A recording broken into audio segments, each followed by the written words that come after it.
Production support for InFocus is provided by Hoosier Energy, providing electricity for Central and Southern Indiana electric cooperatives and their member customers.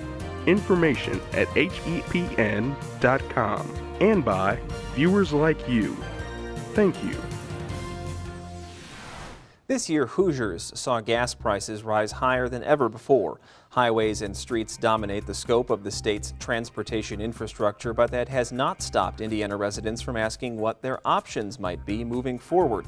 Tonight, we'll discuss the possibility of alternatives, whether the state can't afford them, and how or when they could be implemented as we put transportation in focus.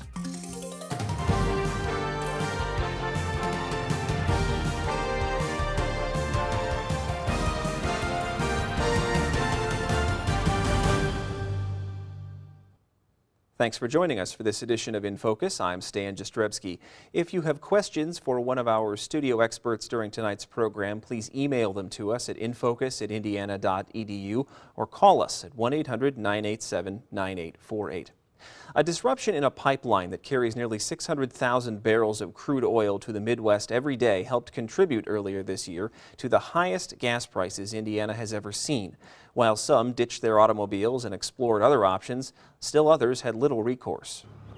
2 days a week, Terre Haute resident Jim Wallace commutes 75 miles each way to Mattoon, Illinois, where he spent the past 5 years as an adjunct astronomy professor at Lakeland College. I have no choice. It's hard to get a job here in this region as faculty because the colleges here aren't really hiring, so we go where the jobs are. Wallace has continued to make the trip despite record-breaking national gas price averages in 2008, as well as Indiana's record gas price averages, which topped out at $4.25 a gallon on May 4th of this year. And I've had no cost of living increase, so that's money I have to absorb that comes out of my budget for things like electricity and food and, you know, the simple things. AAA Hoosier Motor Club spokesperson Greg Sider says many people have become desensitized to high gas prices. They're certainly a lot higher than people would like to see right now, but that having been said, I think people are still going to be driving. 96% of all the money that's spent on transportation in the state of Indiana goes into streets and highways. But the state is beginning to look into alternative forms of transportation. INDOT has been reaching out to the public as it develops a new rail plan. Currently, INDOT regulates nearly 4,500 rail miles in Indiana, but few are dedicated to passenger travel.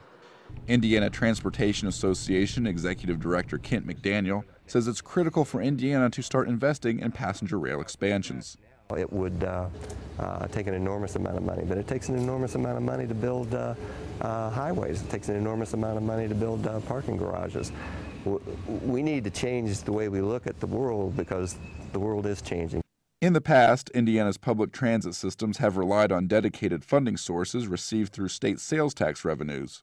However, because of budget shortfalls, this year's state legislature was forced to make the tough decision to eliminate that foundation.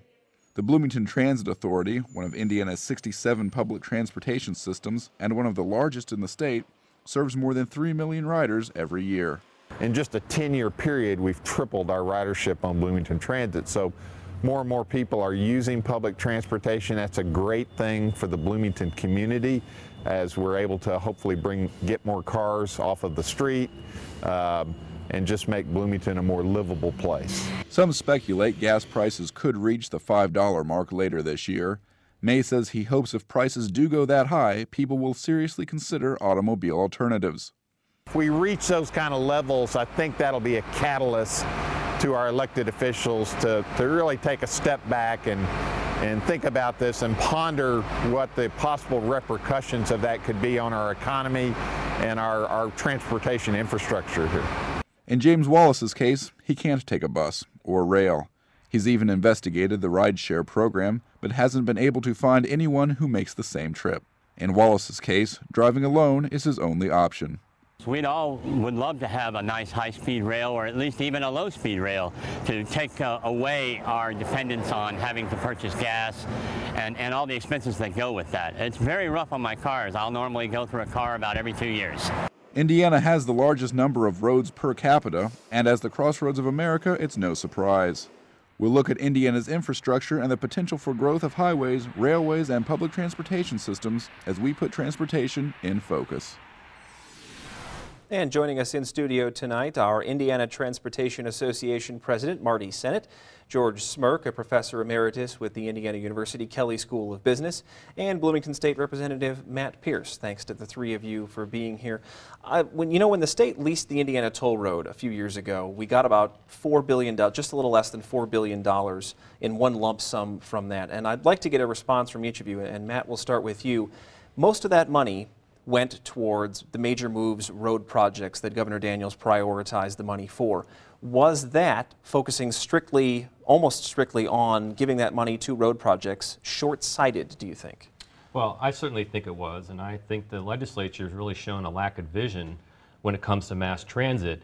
It's very focused on roads. Part of that is because the road building industry has a very strong lobby, and those who want more roads built, roads improved and expanded, they're there every day pushing for that outcome. And what needs to happen is we need to have an even stronger support for mass transit. One of the other things is you have rural legislators who feel that mass transit doesn't have any impact for them. They think that's a big city thing, and therefore there's no reason for them to support it. George, what do you think? What about focusing strictly a large amount of money on just roads instead of branching it out to other forms of transportation? I don't think it was a good idea. First off, it wasn't as much money as there should have been. There's a professor at Notre Dame that said it should have been somewhere around $11 billion for that lease. More money to play with. Lord knows we could use improvements in highways, we could use improvements in a lot of things, but I think the money should have been spread around a little bit more. One thing, we keep hearing this high-speed rail thing. It would be nice just to have a decent bus service, then think about the rail a little bit later on. And I say that because if you come up with the premium first, it's very expensive. It's better off to start small and build. Marty, your thoughts? Well, I think we need to start looking at public transportation as a mode of transportation instead of a social service. It's a mode just like rail is, highways. It's got to be a complete balanced system with all the modes being funded, because not everybody fits into a certain pattern.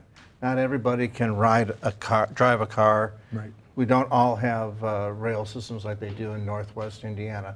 So we have to find out where those folks fit in.